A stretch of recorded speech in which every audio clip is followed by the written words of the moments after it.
بسم اللہ الرحمن الرحیم۔ السلام علیکم ورحمۃ اللہ وبرکاتہ۔ امید ہے کہ آپ سب بہن بھائی خیریت سے ہوں گے۔ جی ناظرین کرام، آج میں آپ لوگوں کے لیے انتہائی کارآمد اور مجرب عمل لے کے آیا ہوں۔ انتہائی زیادہ مفید عمل ہے ان بھائی اور بہنوں کے لیے جو پسند کی شادی کرنا چاہتا ہو تو ان کے لیے یہی عمل ہے۔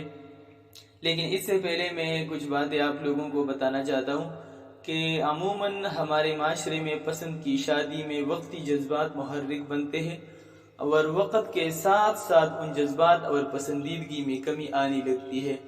نتیجتاً ایسی شادیاں ناکام ہو جاتی ہے اور علیحدگی کی نوبت آ جاتی ہے، جبکہ اس کے مقابلے میں خاندانوں اور رشتوں کی جانچ پرکھ کا تجربہ رکھنے والے والدین اور خاندان کے بزرگوں کے کرائے ہوئے رشتے زیادہ پائیدار ثابت ہوتے ہیں، اور بالعموم شریف گھرانوں کا یہی طریقہ کار ہے۔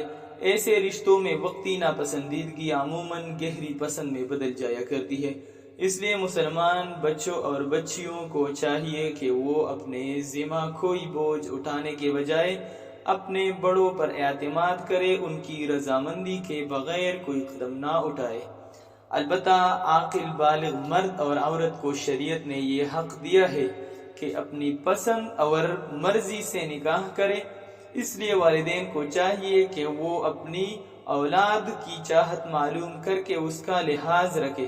اس سلسلے میں والدین کی طرف سے دباؤ، اعتراض اور ناراضگی کا اظہار کرنا درست نہیں۔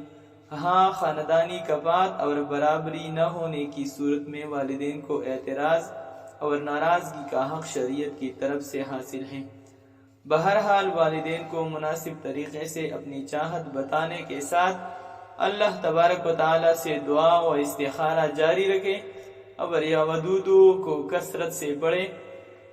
زیادہ کثرت بھی بالکل چاہیے۔ اگر زیادہ کثرت نہ ہو تو ہر روز 333 مرتبہ یا ودودو کو پڑھ کر اس کے بعد اللہ سے اپنی مقصد کے لیے جو آپ کی چاہت ہو اس کے بارے میں دعا کرے تو اللہ رب العزت انشاءاللہ آپ کی دعا کو قبول فرمائے گا، کیونکہ اللہ رب العزت ہم پر مہربان ہے، انشاءاللہ ہمارے دعاؤں کو رد نہیں کرے گا۔ لیکن دعا کو عاجزی کے ساتھ مانگنی چاہیے۔ اگر وہ آپ کے تقدیر اور قسمت میں نہ بھی ہو تو اللہ رب العزت دعاؤں کی برکت سے تقدیر کو بدل دیتا ہے۔ انشاءاللہ اللہ رب العزت آپ کی نکاح اس سے ضرور کرے گا۔ تو انشاءاللہ